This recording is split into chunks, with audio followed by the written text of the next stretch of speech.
interlocutores de este espacio a que nos acompañen en la mesa central, por favor.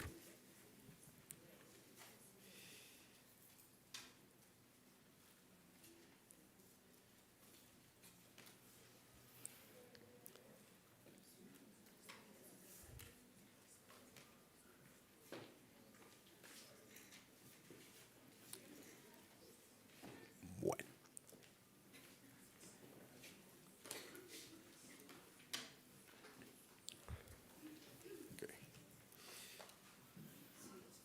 Muy buenos días tengan todos y todas ustedes. Bienvenidos al tercer encuentro internacional de estudios críticos de las transiciones políticas, que en esta versión 2019 se denomina La Paz en Pequeña Escala, visiones de nación, vida cotidiana y transiciones inacabadas. Precisamente este es un evento que, a diferencia de los anteriores, digamos, tenemos mucho más acompañamiento mediático. Vamos a tener el apoyo de Colombia 2020, vamos a tener, y desde ya estamos en transmisión en directo con Escenario Radio, la emisora universitaria de la Universidad Santo Tomás. En este momento estamos conectados precisamente con los oyentes de Escenario Radio. El día de hoy, para inaugurar este evento, pues bueno, vamos a comenzar presentando un poco quién lo convoca, y es precisamente el Programa de los Estudios Críticos de las Transiciones Políticas. Antes de eso, pues nos acompañan en la mesa la doctora Gloria Castrillón, de El Espectador y Colombia 2020. También nos acompaña la doctora Gloria Gómez, de ASFADES, unas organizaciones pues que han apoyado este encuentro y esta red desde hace muchísimos años. Y por supuesto, también nos acompaña la doctora Ángela María Robledo. Pienso que pues no tiene presentación, es como difícil ponerle en este momento una etiqueta, pero una persona muy importante que desde lo social y desde la política, digamos, apoya muchísimos estos temas. Sí, perdón, es que decir como es congresista, algo así me hace sentir un poco incómodo. Yo prefiero señorita Ángela María Robledo, como ella misma. Y bueno, por supuesto, el director y convocante desde el Programa de Estudios Críticos de las Transiciones Políticas, el doctor Alejandro Castillejo Cuéllar. Este es un evento, bueno, que reúne varias mesas, varios paneles, y precisamente queremos invitar primero a la mesa.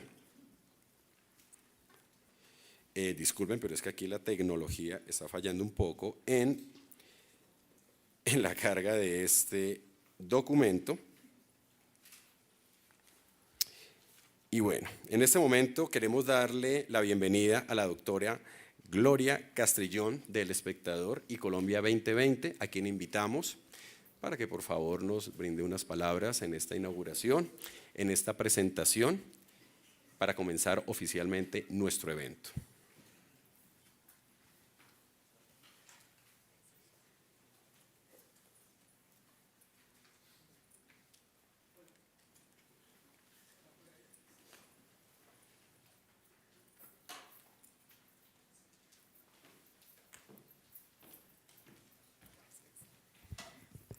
Bueno, buenos días a todos y a todas. Muchísimas gracias a la Universidad de los Andes por haber convocado a Colombia 2020 El Espectador a ser el medio aliado de este evento, que en realidad pues creo que llega en un momento en el que siempre nos van a hacer falta elementos de análisis para entender lo que está pasando, y justamente se habla de los retos que nos surgen en un país en transición como el nuestro. Justamente en las páginas del Espectador hoy está la entrevista de uno de los invitados. No voy a osar pronunciar su nombre porque no lo sé pronunciar, pero sé que es el director de Forum CID en Europa del Este.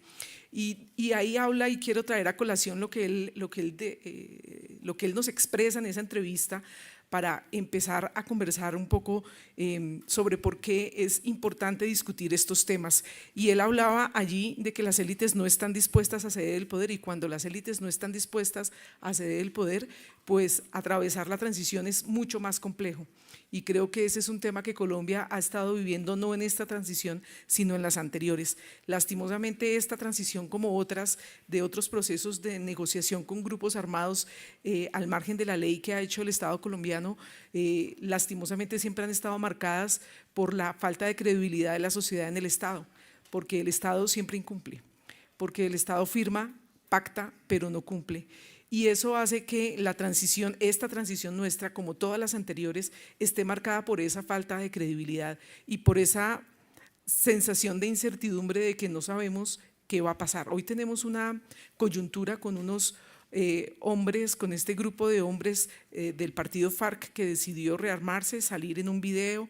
Los habíamos visto durante los últimos 4 años de civil, pero los volvimos a ver con sus camuflados y armados, con un mensaje que muchos hablan de que está trasnochado, de que se quedó anclado en los años 80. Digamos que más allá del análisis de ese discurso de si está trasnochado o no, lo que es cierto es que este acuerdo fue incapaz de sostener a unos mandos medios que son capaces de empezar a librar otra guerra, una guerra distinta seguramente. Los análisis nos muestran y nos mostrarán más adelante qué tan diferente va a ser esa contienda o esa confrontación con estos grupos a la que hemos venido viviendo. Pero finalmente, para volver al punto de las transiciones y los retos que tiene Colombia, pues está el punto de que como este acuerdo que se firmó, pues fue un acuerdo entre élites, y eso hay que reconocerlo, entre cúpulas, perdón, no élites sino cúpulas, una participación interesante de víctimas y de la sociedad civil allá en La Habana, pero finalmente, como siempre, un acuerdo de cúpulas que el resto del país no logró digerir ni entender, y claramente estamos en un momento en el que primero el Estado no cumple. Ahí ni el punto 1 de reforma rural integral, ni el punto 2 de reforma, de una necesaria reforma política, ni el punto 4 sobre solución a los cultivos de uso ilícito, lo veníamos hablando con Ángela María antes de empezar, pues lo que muestran es esa necesidad enorme de transformaciones internas, de transformaciones que hacen falta y que no hemos sido capaces de lograr. Tenemos además un vecindario que ofrece ventajas a la ilegalidad. No hay necesidad, digamos, de entrar como en ese detalle, pero en el medio, pues poblaciones vulnerables que siempre van a encontrar alternativas en la economía ilegal, y que hoy encontramos una sensación en este proceso electoral que tal vez no habíamos vivido desde los 90. Veníamos conversando también con Ángela María, pues tener un municipio como Suárez, donde ya fue asesinada una candidata, fue asesinado un muy joven candidato al consejo de ese municipio, y hoy tenemos a los 4 restantes candidatos que sobreviven a este momento de violencia, haciendo un llamado enérgico y pidiendo auxilio desde Suárez, diciendo si no hacemos algo nos van a matar aquí a todos. Y esta realidad está viviéndose otra vez en otros municipios. Nuevamente hablamos de la periferia. Y yo recuerdo que esto no lo vivíamos desde los años 90. Firmamos un acuerdo en 2016 y nos llenamos a boca llena diciendo tuvimos las elecciones más pacíficas en toda la historia. Y ahora nos estamos avecinando y estamos viviendo la zozobra de otra vez unas elecciones muy marcadas por la violencia. Yo solamente dejo estas ideas. Nosotros como medio de comunicación, creo que ustedes lo vieron, hemos recibido muchos comentarios por la decisión de nuestro director Fidel Cano, quien, bueno, era el que debía estar acá, manda muchos saludos, no está en el país, de haber puesto una portada el viernes de la semana pasada con el no más guerra. Y esa es la posición que va a mantener el periódico, no hacerle juego a quienes, no importa de dónde vengan, si vienen de la legalidad o de la ilegalidad, quieren apostarle nuevamente a la guerra. El Espectador hizo una apuesta muy firme y la sigue defendiendo la solución política negociada al conflicto. Por eso nació Colombia 2020, con auspicio de comunidad internacional, básicamente Unión Europea, algunas agencias de la ONU y la Embajada de Alemania, que sostienen este esfuerzo por hacer un periodismo distinto, un periodismo justamente de transición, cambiando el lenguaje, mirando los enfoques, yéndonos mucho más a territorio y poniendo la voz en quienes durante la guerra no la tuvieron, que son los líderes, las lideresas sociales, los movimientos sociales, este movimiento social que defiende la paz y que está construyendo paz en los territorios y que se resiste y que seguramente va a seguir resistiendo en este nuevo escenario de confrontación que se nos puede estar abriendo en Colombia. Así que la apuesta de Colombia 2020 y del espectador seguirá siendo esa. No apoyar absolutamente ninguna iniciativa de la guerra, seguir apostándole a los hombres y mujeres que construyen paz desde los territorios, esa seguirá siendo nuestra apuesta, no importa lo que pase en el resto del país, creemos que esa debe ser la iniciativa, seguir apoyando a estas iniciativas de construcción de paz y seguir defendiendo más que la paz en esa palabra etérea, manoseada, que ya incluso ha perdido parte de su peso y de su vocación, pues es seguirle apostando a los cambios democráticos que necesita este país y que definitivamente si no se hacen, pues vemos estas guerras recicladas. Al final un llamado para no caer en la desesperanza. Yo creo que no podemos caer y pensar que estos tambores o este llamado a la guerra va a ser una experiencia definitiva para Colombia. Yo creo que las realidades se tienen que transformar. Este país no es el mismo cuando nacieron las FARC, no es el mismo, no es la misma sociedad, así que creo que a pesar de los embates, a pesar de lo difícil que aparezca este nuevo escenario, hay que seguir apostando a la construcción de la paz y en un sentido muy amplio. Y muchas gracias a la universidad por tener estas discusiones. Sabemos que van a ser 2 días muy productivos de análisis académico, sabemos que también van a venir personas desde los territorios a aportar con su visión, así que pues bienvenidos todos estos esfuerzos y muchas gracias por la invitación. Efectivamente Colombia 2020 estará contando lo que suceda en estos 2 días acá. Muchas gracias.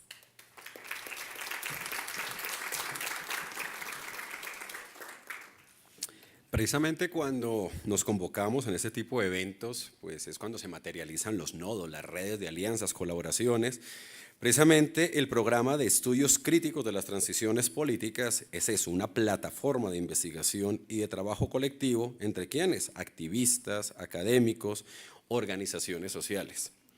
Nace la necesidad de leer los arreglos transicionales de manera integrada, como parte de procesos sociales e históricos donde modelos globales de gubernamentalidad son implantados localmente.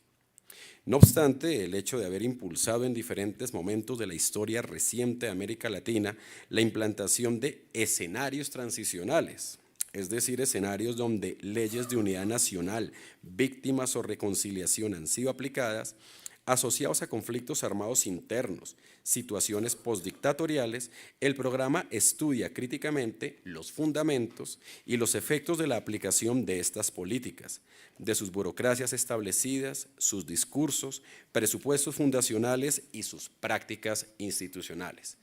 Como parte de estas redes, estas alianzas, están precisamente las organizaciones sociales, por eso invitamos a la doctora Gloria Gómez de ASFADES a que por favor también haga parte de esta interlocución.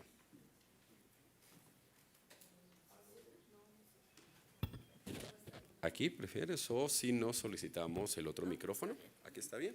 Entonces que alcance al sonido. Buenos días. Ya me habían presentado, pero vuelvo y me presento con mi nombre completo. Soy Gloria Luz Gómez Cortés, coordinadora general de la Asociación de Familiares de Detenidos Desaparecidos ASFADES. Y por supuesto tengo que empezar por dar las gracias especialmente pues al profesor Alejandro Castillejo y a la universidad por generar estos espacios y permitirnos intervenir en la academia, que a los familiares de los desaparecidos siempre nos ha parecido que debe ser espacios de interlocución, pero también de coordinación y apoyo a la lucha de los familiares de los desaparecidos. Por supuesto, el reconocimiento al programa de estudios críticos de las transiciones políticas, también por este trabajo mancomunado que hemos venido haciendo, ese reconocimiento a la capacidad de las organizaciones de familiares que como la nuestra, que es la Asociación de Familiares Detenidos Desaparecidos ASFADES, venimos construyendo diferentes herramientas y para salirle al paso a todas estas necesidades en medio de un conflicto que ha afectado no solamente a toda la población, sino especialmente en nuestro caso a los familiares de los desaparecidos, que hemos estado buscando a las personas desaparecidas por más de 3 décadas en medio del conflicto, en medio de la invisibilización, pero también en medio del temor, de la angustia, de todo lo que genera hacer una búsqueda, una denuncia de la situación de las desapariciones forzadas en un país que vive un conflicto donde las desapariciones forzadas surgen desde el Estado y luego se van desbordando hasta el punto de que los grupos ilegales o al margen de la ley también tienen responsabilidad. Para ASFADES ha sido en todo este proceso de 37 años la esperanza de lograr una negociación de paz para poderlos buscar, porque nos obligaron no solamente a buscar los nuestros, sino a ir buscando a los que cada día desaparecen. Tristemente, en un proceso que nos llenó de esperanza, que pensábamos que este sí iba a ser el verdadero, que íbamos a poder caminar buscándolos, pero también encontrar posibilidades en herramientas como la que surge de este acuerdo del Sistema Integral de Verdad, Justicia y No Repetición, que se iba a poner al servicio de las víctimas en nuestro país. Durante los anteriores intentos de negociación, ASFADES fue la organización que más buscó maneras de llamar la atención de la problemática de las desapariciones forzadas en Colombia, la necesidad que las partes en el conflicto armado asumieran la búsqueda, pero también la creación de mecanismos que dieran con los desaparecidos, pero también que pudiéramos decir que ninguna otra familia vive el horror de la desaparición forzada. No fue así, por eso cuando llegué al proceso de negociación en La Habana, que nos dan la posibilidad de participar y nos manejan el discurso, las víctimas en el centro de la negociación, las víctimas en el centro del acuerdo, pensamos que esta vez que nos habían hecho visibles en un largo camino de invisibilidad, en un largo camino de desconocimiento de esta lucha que cada día hacemos por la dignificación de nuestros seres queridos, especialmente para que no se repita, porque la memoria ha sido parte de nuestra lucha. Creímos que yendo a La Habana a contarles, a hacer memoria de este dolor, de esto daño que nos han causado, pero también de estos procesos de lucha y resistencia desde el amor. Luchas de amor y resistencia que permanecen y que creíamos que iba a ser posible hacerlo para rescatar, para encontrar a todas aquellas personas desaparecidas desde la década de los 70. Desafortunadamente no ha sido así. Hoy Colombia sigue viviendo las situaciones de desaparición forzada. No ha sido posible erradicarla, por el contrario, hoy en día quieren también desaparecer la figura como tal de la desaparición forzada. Un negacionismo que cada día coge más fuerza, de una negación que no ayuda a salirle al paso a la impunidad. Un sistema integral que no se ha decidido desde el fortalecimiento que se necesita. Una jurisdicción especial para la paz que ni siquiera ha abierto la situación o el tema de las desapariciones forzadas. Los familiares no hemos podido entregar casos de desaparición porque la jurisdicción no los está asumiendo, precisamente porque no les interesan. Han asumido otros procesos, otros temas, otros hechos victimizantes, pero el tema de la desaparición forzada no ha sido abierto en la jurisdicción para asumirlo. Igualmente sentimos que la Comisión de Esclarecimiento no tiene el tiempo suficiente para asumir este largo camino de desapariciones forzadas, de acciones de negación de los derechos humanos, y por supuesto sentimos que no va a ser posible mostrar la verdad en medio de un conflicto que nuevamente sentimos que se avecina una agudización. En otras, estoy de acuerdo en lo que decía mi tocaya, en una situación seguramente diferente de enfrentamientos, pero una situación que va a volver a generar más víctimas, más situaciones y más impunidad. Una impunidad que no hemos sido capaces de erradicar con ninguno de los dos modelos, ni la justicia ordinaria ni la jurisdicción o el sistema integral. Igual la unidad de búsqueda de personas dadas por desaparecidas, que surge precisamente de la exigencia de los familiares en La Habana para que se creara esta unidad y que no tuviésemos la situación los familiares de recibir unas respuestas de no búsqueda, de no activación del mecanismo de búsqueda urgente, porque los fiscales nunca tienen tiempo para buscarlos. Argumentan todavía hoy las 72 horas para buscar una persona desaparecida, cuando ninguna ley en ninguna parte habla de tiempo establecido para buscar una persona desaparecida. Lo que se necesita es una acción inmediata para rescatarla viva, situación que en Colombia no es posible, precisamente porque argumentan que tienen muchos procesos acumulados y que no les es posible ponerse a buscar a una sola persona. Así que para los familiares que estuvimos en La Habana, surgió la esperanza al exigir la creación de un instrumento que se dedicara exclusivamente a la búsqueda de las personas desaparecidas y que en esa búsqueda se recogieran situaciones y casos que tienen que ver no solamente con las desapariciones forzadas que se dan en un contexto de problemática social y política en Colombia, porque las desapariciones forzadas se aplicaron a hombres y mujeres inermes, hombres y mujeres que estaban en procesos sociales con posturas contrarias a el régimen establecido. Así surgen las desapariciones forzadas en nuestro país.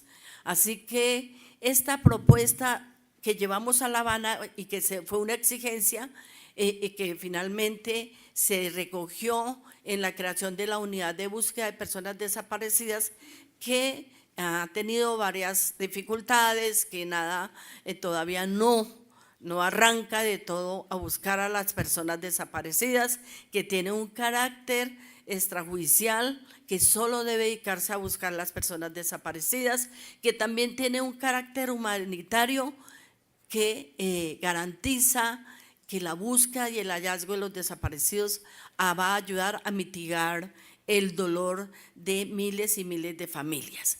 De eso se trata el carácter humanitario, pero también el de entender que en un conflicto armado los combatientes también deben ser rescatados, y por eso se amplió el mandato de la unidad.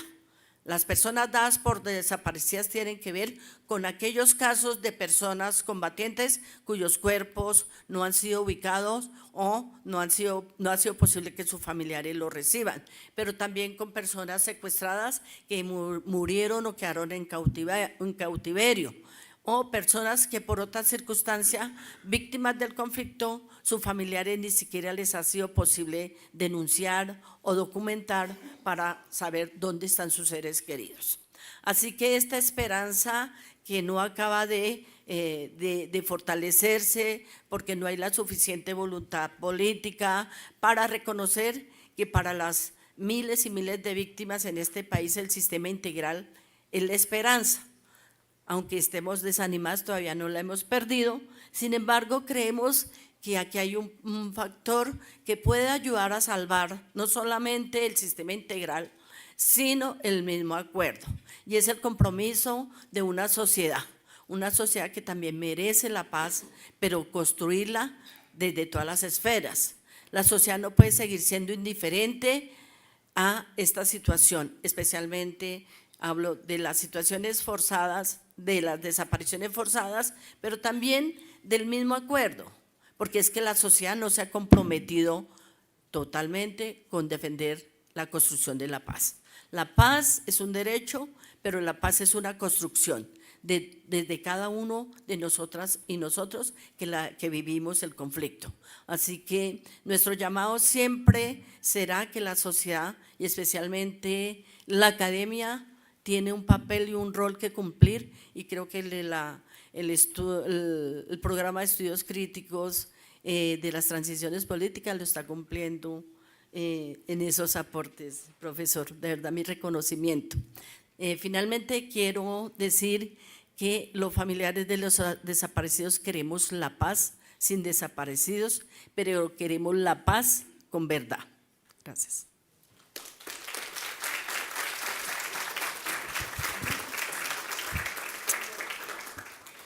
La razón de una plataforma como esta, el programa de estudios críticos de las transiciones políticas, no radica solamente en la necesidad de abrir un nuevo campo académico per se, sino entender desde la experiencia e investigación empírica multilocalizada, lo cual también implica sencillamente conversar con muchos actores, las diversas razones por las cuales otras sociedades parecen naufragar en medio de la promesa de una nueva sociedad, lo que implica efectivamente una transición.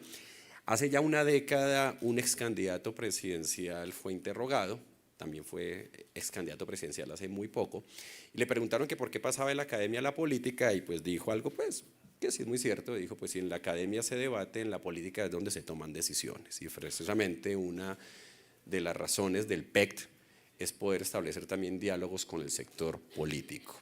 Y creo que, bueno, nos acompaña, y es un honor para nosotros presentar a una persona muy comprometida, pues la doctora Ángela Arias Robledo, a quien también invitamos, por favor, a este estrado a que nos comparta su apreciación.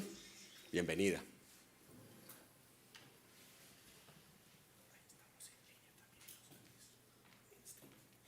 Estamos precisamente también vía streaming por la página de los Andes, mejor dicho, estamos súper conectados para que podamos llegar a muchas más personas. Bueno, muy buenos días a todos y a todas. Un agradecimiento muy especial al profesor Alejandro Castillejo por su invitación a participar en este tercer encuentro internacional de estudios críticos de las transiciones políticas.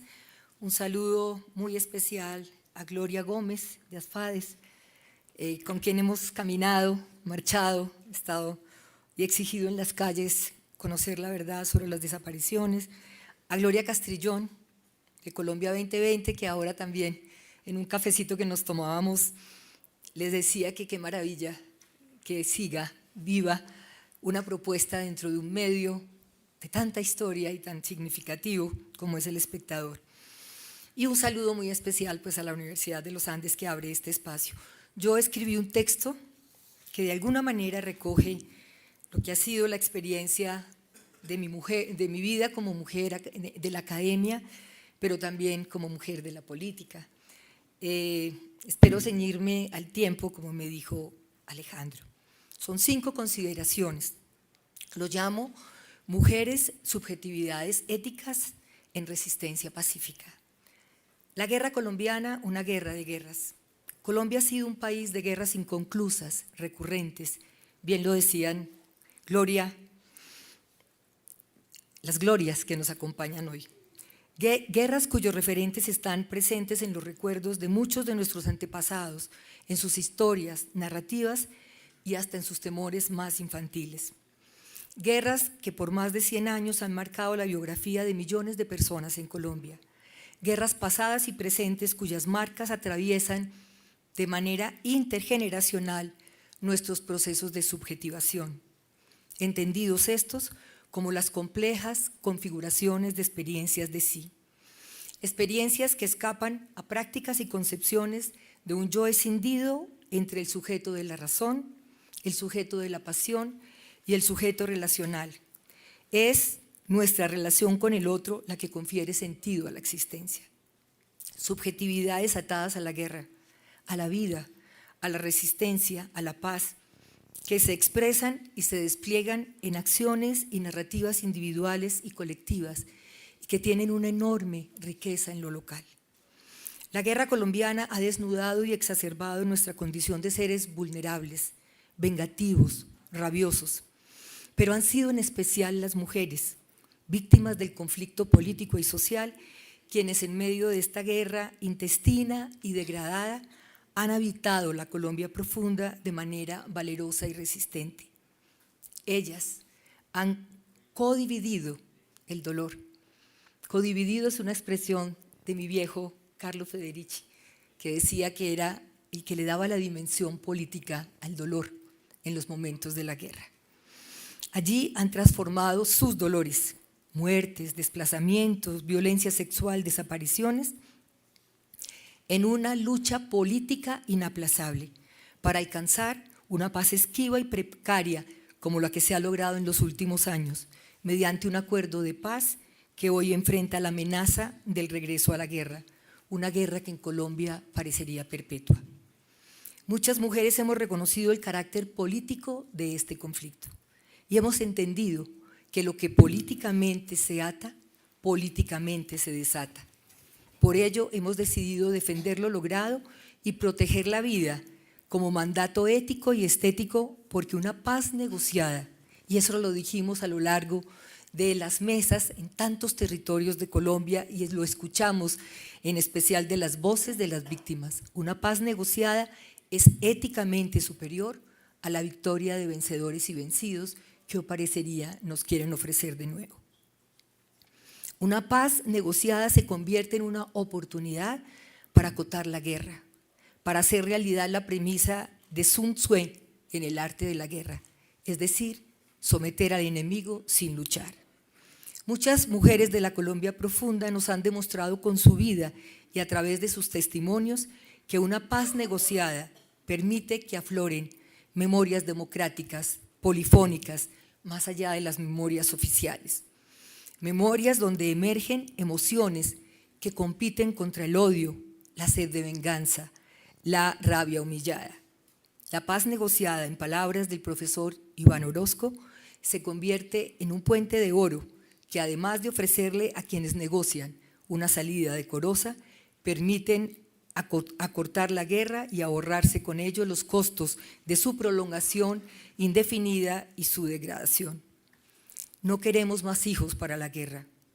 Nuestro cuerpo no será el primer territorio de guerra.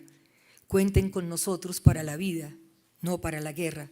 Son algunas de las consignas que han acompañado los foros, las mesas de trabajo, las cumbres por la paz a nivel local y nacional y las marchas en las calles para defender la vida en sus múltiples expresiones y el acuerdo de paz.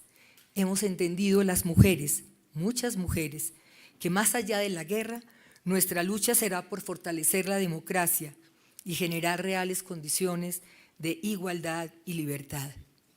Desplegamos entonces, como reserva ética, las mujeres en medio de la guerra, la defensa de la vida y de la paz, a pesar de las múltiples formas de violencia que se han ejercido sobre nosotras. Despliegue de subjetividades en los territorios de la Colombia profunda, mujeres que resisten, que proponen, que luchan, mujeres en quienes me he inspirado para hablar y escribir en tantos espacios en la búsqueda de la paz. Por eso sus voces, citadas por mí en tantos escenarios, resuenan de nuevo hoy aquí para reconocer esas subjetividades éticas en resistencia que se levantan desde el dolor envenenado, como dice Vinadás, desde ese conocimiento que pasa por el dolor y busca el renacimiento de ellas y de otras. Guerras y subjetividades. Esta guerra centenaria, con breves tiempos de paz, ha estado presente de manera cercana para algunos, más lejana para otros, en nuestros procesos de socialización y en la construcción de nuestras subjetividades como formas de ser y estar en esta Colombia fragmentada y doliente. Conflicto político librado con mayor intensidad en el campo en los pueblos, en las veredas. Conflictos que muchos de nosotros no sentimos quizá porque gobernantes, algunos medios de comunicación y nuestra confortable vida en las ciudades nos producen la percepción de que vivimos en un país con una sólida democracia y en medio de la prosperidad. Esta guerra ha ahondado la brecha entre la Colombia de las grandes y las medianas ciudades y la Colombia profunda.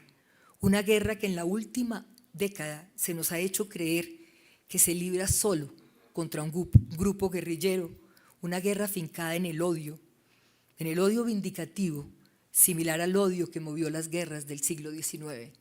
Pasamos del siglo XIX al siglo XX con una guerra, pasamos del siglo XX al siglo XXI con otra guerra. Esperamos que no sigamos así. En este escenario de guerreros, de combatientes, de victimarios, he acompañado a miles de víctimas. He visto en su dolor su enorme dignidad para afrontarlo.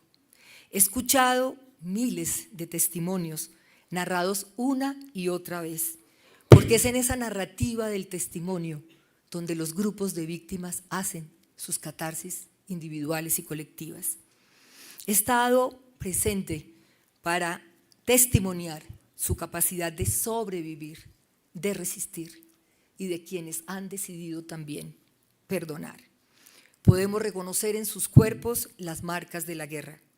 Como lo dice el nonagenario filósofo Michel Serres, mis tobillos, la planta de mis pies hasta las pantorrillas, mis rodillas, sexo y nalgas, el tronco entero de la pelvis a la cintura, bíceps, puños, huesos, músculos, neuronas, todo lo que de lejos o de cerca los llamo con mi nombre, todo eso está hecho de guerra. Y sin embargo, nos dice ese hermoso maestro en su libro Guerra Mundial, prefiero sufrir que lanzar conflicto. Hace muchos años juré la no violencia. Y ese juramento de no violencia también lo hemos hecho muchas mujeres en Colombia. Las guerras actuales como máquinas de victimización. En el mundo, después de la década de los 90, la población civil se ha convertido en el 90% de las víctimas. Son organizaciones para la matanza, nos recuerda también Michel Serres. Colombia no ha escapado a esa realidad con su macabro repertorio de violencia, masacres, desplazamientos, desapariciones forzadas, violencia sexual, reclutamiento, hornos crematorios, cuerpos desmembrados, asesinatos de líderes sociales. Guerras sin límites en las que prevalecieron los ataques a la población civil sobre las acciones contra los combatientes. Allí, paramilitares, guerrilla y muchos integrantes de las fuerzas militares han sido victimarios, con particularidades como lo muestra el informe de Basta Ya, Colombia, Memorias de Guerra y de Dignidad, pero todos han sido victimarios. La guerra también ha exacerbado, por supuesto, el orden patriarcal y autoritario que ha caracterizado nuestra cultura. En especial, ha impuesto sobre la vida de las mujeres códigos de conducta que se traducen en el control sobre sus vidas, horarios para que las mujeres transiten en los territorios, controles sobre sus formas de vestirse, restricciones a sus actividades como lideresas, regulación despótica de su sexualidad, tanto en el espacio público como privado. En un estudio adelantado por la Casa de la Mujer y propiciado por Oxfam, se habla de cerca de 500,000 de mujeres, jóvenes y niñas que han sido víctimas de alguna forma de violencia sexual. La Corte Constitucional ha señalado un impacto desproporcional y diferencial sobre la vida de las mujeres. Impacto que esta sociedad ha naturalizado, violencia que rompe no solo sus vínculos familiares en sus territorios, en sus espacios más cercanos, sino también en su tejido social y corta en muchas oportunidades su posibilidad de hacer política. El acuerdo de paz y la participación de las mujeres. Allí estuvimos las mujeres, nos luchamos ese espacio, porque entendimos que este acuerdo de paz, como bien lo decía Gloria, no era solamente un acuerdo entre las élites de un gobierno nacional y las élites, la cúpula de las FARC. Era un acuerdo con la sociedad y muy especialmente se requería un esfuerzo de democratización y de saldar la deuda histórica con las mujeres en Colombia. Logramos que algunos de nuestros trabajos en las marchas y como resultado de la primera Cumbre Nacional de Mujeres se creara la Mesa Especial de Negociación para las Mujeres. Logro que no fue fácil, ni con el gobierno nacional, ni con la FARC, pero fue allí, en ese espacio, donde logramos que se incorporara la perspectiva de género, que quedara también claramente establecido las reivindicaciones de las comunidades LGBTI que habían sido tan acosadas, tan explotadas, tan dominadas y tan desaparecidas como las mujeres en Colombia. Ese ha sido, en ese acuerdo de paz, la posibilidad de, en un ejercicio de despliegue de pedagogía que seguimos haciendo en los territorios, de lo que significa este acuerdo, entender que la paz en Colombia tiene rostro de mujer. Por último, fragmentos de paz. Esta paz precaria, incompleta, esta paz en disputa, tiene hoy como uno de sus íconos, como un referente ético y estético, el contramonumento realizado por la maestra Doris Salcedo, artista y escultora, quien lleva más de 30 años haciendo seguimiento a las violencias en el mundo. En el museo llamado Fragmentos, ubicado en el centro de la ciudad de Bogotá, y a quienes no han ido, les invito, Doris Salcedo expone el contramonumento en 800 metros cuadrados. Son 1.300 placas metálicas trabajadas por mujeres víctimas de violencia sexual en esta guerra. Producto de 37 toneladas de armas fundidas y entregadas por las FARC, hoy partido político Fuerza Alternativa Revolucionaria del Común. Entregadas para que las generaciones presentes y futuras puedan, cada vez que pisen esas láminas llenas de cicatrices, recordar. Recordar es volver a pasar por el corazón lo que ha significado esta guerra entre hermanas y hermanos. Dice Doris Salcedo que acude a un contramonumento porque en sus palabras no se puede glorificar la violencia. Hay que criticarla, hay que cuestionarla profundamente. Recibí esas armas y no podía embellecerlas, sabiendo que han generado tanto dolor, tanta destrucción y tanta muerte. En ese museo, que está en una casa en ruinas, porque también la guerra es eso, es un espacio para el silencio, un espacio vacío para que sea llenado por nuestras presencias y por las obras de arte que nos ayudan y nos ayudarán a seguir resignificando tanto dolor. Entrar al museo en medio del silencio, pararse sobre el piso helado, rozarlo con nuestras manos, nos permite constatar lo que dice la maestra Salcedo, que el acuerdo de paz fue real. Así tantas personas quieran negarlo, que se entregaron las armas y que hoy en Bogotá existe un lugar para elaborar nuestros duelos, para codividir el dolor, para comprender tanto horror y para exigir un basta ya a la guerra.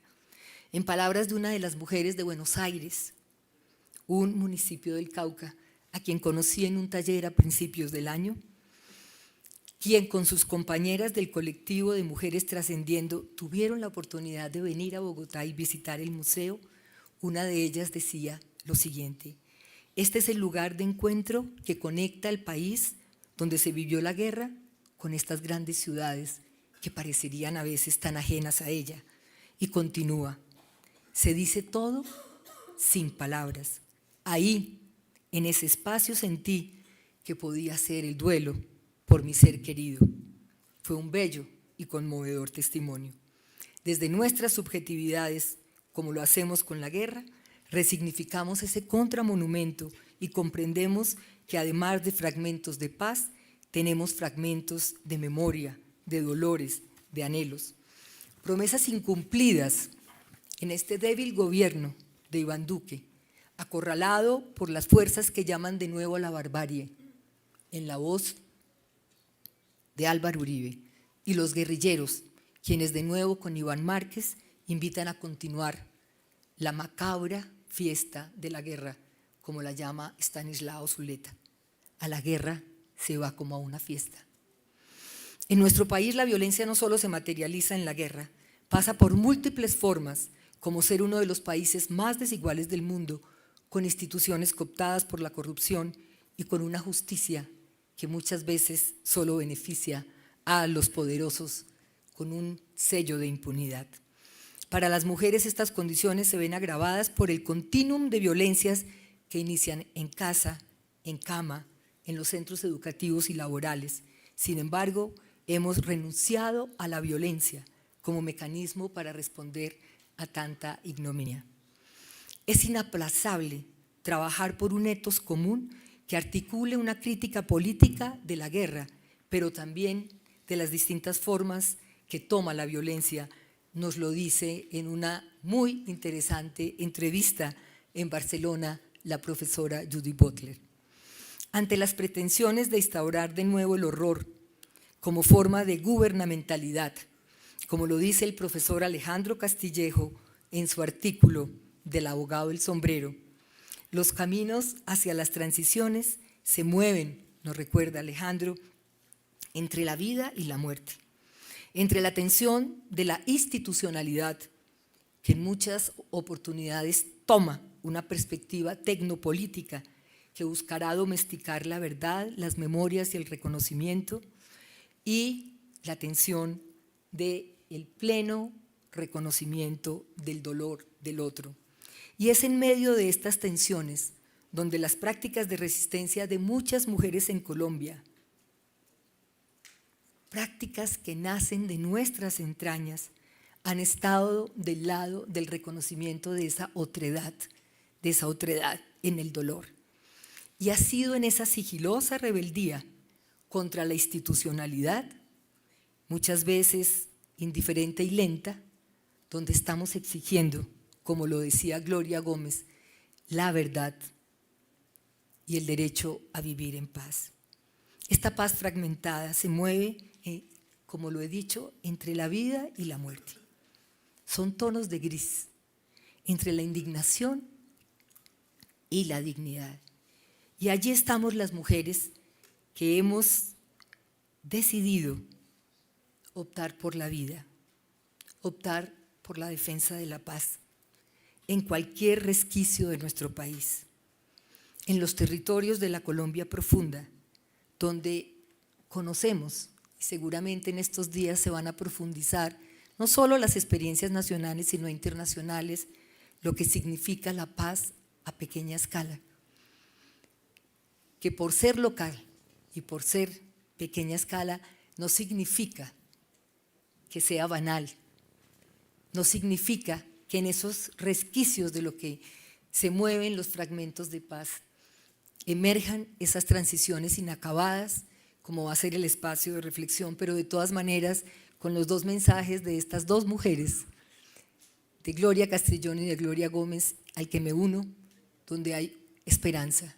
No vamos a dejar arrebatarnos lo que hemos ganado. No tenemos una paz completa y vamos a seguir trabajando porque sea así. Y una paz completa para un país como Colombia será un país con transiciones, con instituciones que tenemos que seguir cuestionando y exigiendo, pero también con la posibilidad de afincarnos en un país que resuelva sus conflictos de manera democrática. Ahí estará nuestra voz y nuestra resistencia como mujeres. Muchas gracias.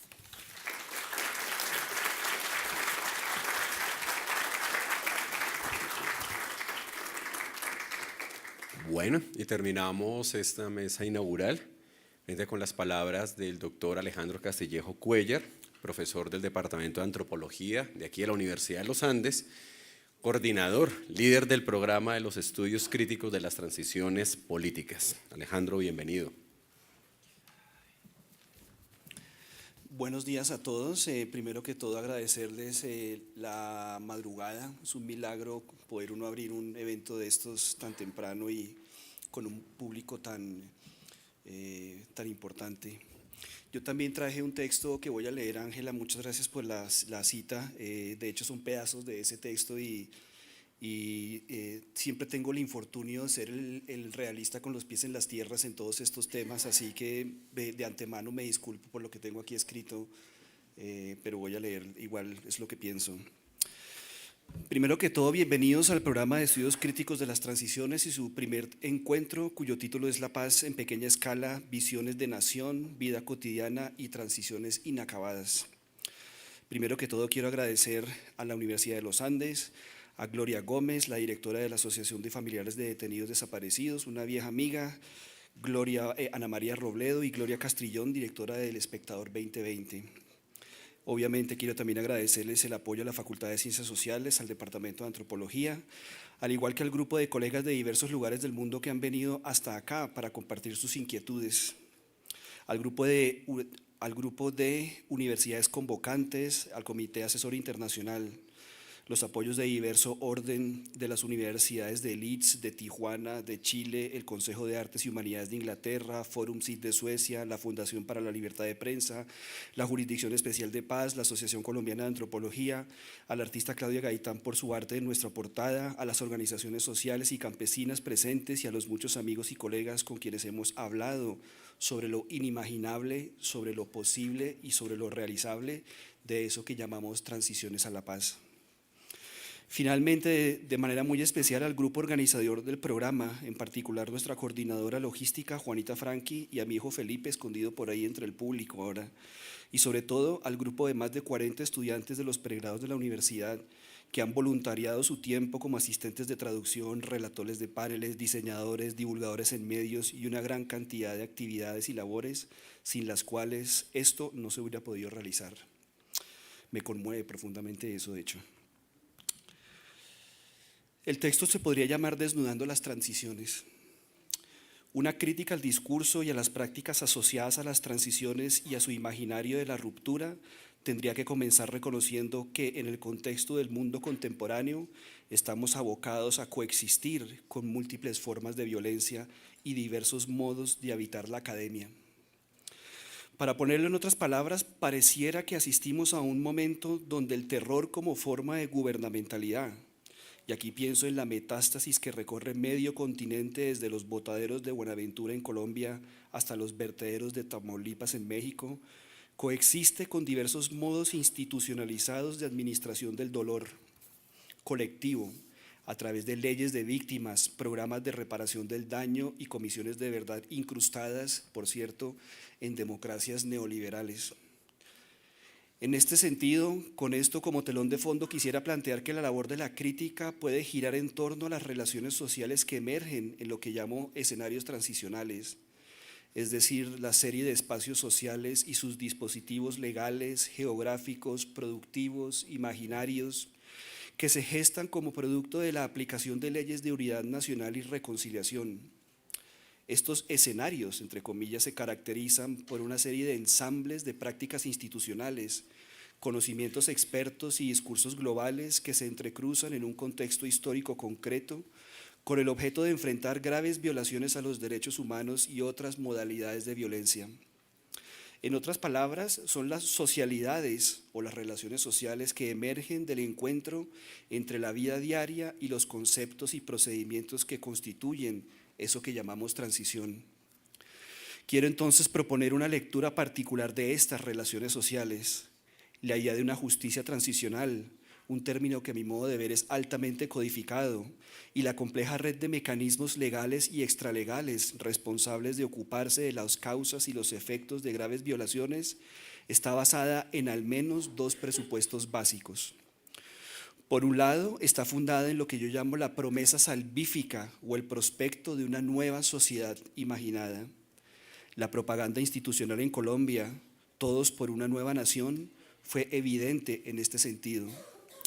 En segundo lugar, en una inflexión simultánea, está también fundamentada en la posibilidad misma de asignar a la violencia, definida de un modo técnico en un lugar atrás, en la reclusión, a veces aséptica, del pasado. En otras palabras, en la medida en que las sociedades supuestamente se mueven hacia adelante, la violencia va quedando confinada en un atrás. Un movimiento que se presenta bajo la idea de una fractura imaginaria con un pasado violento y que instaura un momento de tránsito colectivo, de ahí la palabra transición. Me atrevería a decir que parte de los conceptos recibidos y que estructuran nuestra vida cotidiana se derrumban en este momento de transición. Este antes y este después, que define en cierta medida el fundamento de diversas iniciativas enmarcadas como transicionales, es la esencia de lo que podríamos llamar la promesa transicional. Este presupuesto fundacional es traducido a la sociedad a través de una serie de dispositivos que trazan, por decirlo así, esta línea imaginaria. Los pilares de verdad, justicia, reparación son los modos de codificación de esta idea. Como toda liminalidad, como todo punto intermedio, no nos jugamos el pasado, sino el porvenir. Lo que está en juego no es el atrás, sino el adelante. El futuro no habita adelante, sino en las condiciones de posibilidad del pasado como pasado. Así, la noción de países en transición, porque sabemos que el proyecto transicional es un proyecto estadocentrista, instaura un movimiento en línea recta desde un estado de violencia a un estado de posviolencia, de la mano de los derechos humanos, es decir, una democracia liberal indefectible y paradójicamente insertada en las contradicciones del capitalismo contemporáneo. Es en esta teleología o en esta línea recta que acudimos a lo que también llamaríamos el Evangelio global del perdón y la reconciliación, donde en teoría la enunciación pública de la verdad, a la manera de un evangelista, de un confesionario o un psicoanalista de diván, nos libera. Lo que este modelo de relación con el pasado instaura, y valga decir que cuando sucede lo hace a través de balances de poderes muy complejos, es hacer comprensible precisamente ciertas formas de violencias. Sin embargo, en países donde desigualdades y diferencias se estructuran palpablemente, donde violencias crónicas de largas temporalidades, las que producen lo que llamo daños históricos, han estructurado precisamente la vida cotidiana, esta promesa transicional plantea una serie de preguntas importantes. Por cierto, solo hay que ver lo que ha pasado en estos años de asesinatos selectivos para vislumbrar lo que sería el derrumbe de esa promesa. Un estado transicional, reconciliatorio, perdonante, rehaciéndose a sí mismo a través de la violencia entendida como establecimiento del orden. Pero volvamos a las preguntas centrales. ¿Es posible identificar en los escenarios transicionales una serie de continuidades más que de rupturas de estas guerras, precisamente haciendo eco de lo que las colegas también están diciendo? ¿No deberíamos más bien hablar de una dialéctica entre fracturas y continuidades de la violencia? ¿Dónde y cómo tendríamos que situar la mirada? Y aquí yo tendría que adicionar la escucha realmente, que es lo que a mí me obsesiona para percibir esta dialéctica. Diversos autores han señalado las dificultades en aplicar o incluso de imaginar el prospecto de un futuro posguerra en escenarios donde hegemonías políticas y económicas son y continúan estando enraizadas históricamente. Sudáfrica, Guatemala, Colombia, Salvador e incluso el llamado, entre comillas, cuarto mundo, el del ser humano aboriginalizado, incrustado en las opulencias del primer mundo en Canadá, en Australia o Nueva Zelanda, entre otros. A mi modo de ver, identificar estas tensiones en contextos concretos de aplicación tecnocrática es esencial no solo para comprender las posibilidades de la sostenibilidad de la paz, un término más disperso de lo que a veces se reconoce, sino para entender cómo individuos específicos y comunidades más amplias conectan el presente con procesos históricos de mayor profundidad en un esfuerzo por recrear precisamente la noción de futuro. Si no hacemos esto, ¿no estaremos entonces sembrando las semillas de futuras guerras, que en este momento son presentes guerras, entre otras cosas, de hecho? A veces me pregunto, en voz muy, muy bajita, por cierto, si la promesa transicional no es más que la utopía venida a menos, secuestrada por tecnicismos acaso incluso necesarios. Habitar la academia es tener un pie en estos dos mundos. La reflexión sobre la naturaleza del campo de estudio sobre lo transicional, que constituye el centro de lo que se ha tratado de exponer, permite realizar una serie de cuestiones y hacer evidente la necesidad de entender la multiplicidad de dinámicas sociales que se gestan en momentos cuando emerge la posibilidad de imaginar una otra sociedad. Cuando digo campo, por cierto, llamo la atención a la superposición compleja: campos académicos, campos de fuerza y campo en el sentido incluso antropológico de la palabra, cuando uno hace trabajo de campo. Así, en medio de las múltiples transicionalidades que vive Colombia, y hoy más que nunca creo en este término, por cierto, en donde simultáneamente vivimos la postviolencia paramilitar, con todo y sus continuidades, por cierto, porque ese es un tema, por supuesto, increíblemente complejo, el posconflicto a medias con las FARC. Si uno ve la pintura global de lo que pasó la semana pasada, y el conflicto armado con el ELN, por no mencionar las violencias crónicas e históricas. Las disciplinas sociales y afines tienen al menos un doble reto. Por un lado, imprimir una sensibilidad distinta a los procesos que emanan del acuerdo de paz, incluso sus fracasos, y lo que en la práctica significan. En otras palabras, tenemos que sumarle al engranaje institucional, en todo caso, algo que por lo general muchos añoran, y a su pluralización también, a la que acompañar iniciativas y procesos sociales de largo aliento, más allá del dinero de la cooperación internacional y las culturas de la auditoría universitaria. El otro reto para mí es más importante, es crítico: desnaturalizar la promesa y la linealidad transicional, atender a las continuidades de las viejas nuevas violencias y problematizar el evangelio global del perdón y la reconciliación que instaura modelos del tiempo y del recuerdo y hasta del olvido. De cara a esto, creo que las ciencias sociales y afines asociadas a la investigación sobre estos temas en Colombia, incluso me atrevería a decir con los colegas y amigos que están acá en América Latina también, está ante la tarea analítica de entender estos momentos complejos y sus trayectorias, en donde el reconocimiento del dolor del otro, lo que podría llamar la víctima oficializada, por cierto, cohabitan con una tecnopolítica que de alguna manera la domestica, que ese es el texto que Ángela precisamente cita. Este reto viene a la mano, obviamente, de una indagación seria por ciertos aspectos del dispositivo transicional, y esto es lo que vamos a hacer en estos días, espero yo. Aquí me distancio del discurso hegemónico de la justicia transicional, por ejemplo, las relaciones entre la segurocracia o el sector seguridad, también llamarían algunos, la reincorporación de excombatientes y las nuevas subjetividades, las etnografías o los estudios sociales de la ley, las conexiones entre la idea de desarrollo, la transición y el capitalismo global, de donde emana una plétora de contradicciones sociales que han dado al traste en otros lugares con la ilusión de la transición, de hecho. Los estudios sobre la producción y administración del pasado y sus modos de indizar o indexar el tiempo, las etnografías de las ruinas de lo social y su reconstitución, y finalmente una reflexión sobre las materialidades, los residuos y los desechos tecnológicos de la guerra.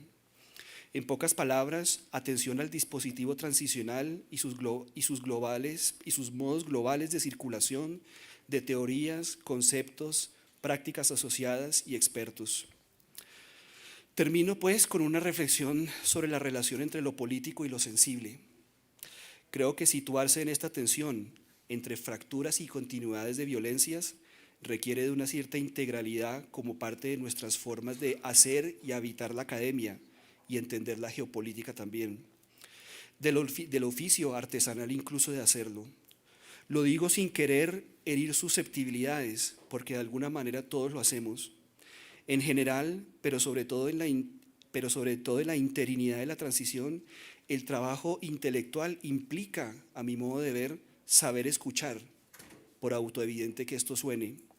Es decir, atender a los silencios y a sus contextos de enunciación, a la relación entre lo audible y lo inaudible, como frontera de lo político. Debe, asimismo, saber escribir, es decir, navegar entre el texto académico o el ensayo o la narrativa. La narrativa a través de los sonidos o las imágenes visuales, sin perder nunca el rigor, pero permitiendo la creatividad. Aquí se pone de presente nuestra capacidad para transmitir a otros, desde niños de escuela hasta superexpertos. Y finalmente, saber hablar en diferentes lenguas disciplinarias en una suerte de poliglosía humanista. Una iniciativa con espíritu colaborativo que siempre ha sido parte de los valores del programa de estudios críticos es el aburrimiento de seguir combatiendo entre académicos, organizaciones como si fuéramos enemigos cuando los enemigos están honestamente en otro lado. Y a eso le llamo yo una academia colaborativa, sobre la cual estoy dispuesto a discutir también, por supuesto. Una iniciativa con espíritu colaborativo, transversal, incluso desdisciplinándose, e integrativa como valores centrales de nuestros modos de habitar del conocimiento, más preocupada por proponer una concepción plural de la paz, una paz en pequeño, como le digo, y dispuesta a ser parte de la imaginación social del porvenir. No sea que, frente al momento que nos ha tocado vivir, nos quedemos viendo del ahogado el sombrero. Mil gracias.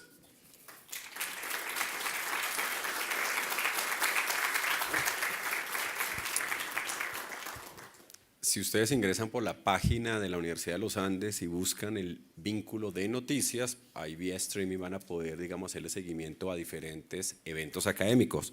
Lo mismo por la página www.usta.edu.co, pues van a poder acceder a Escenario Radio, o www.escenarioradio.com, y ahí también seguirnos por estos medios de comunicación.